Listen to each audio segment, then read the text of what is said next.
अष्टलक्ष्मी मम ग्रहे धनं पुरय पुरय नमः।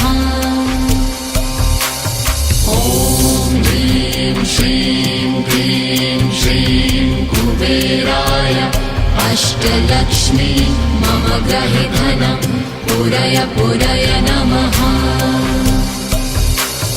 ॐ ह्रीं श्रीं क्लीं श्रीं कुबेराय अष्टलक्ष्मी मम ग्रहे धनं पुरय पुरय नमः।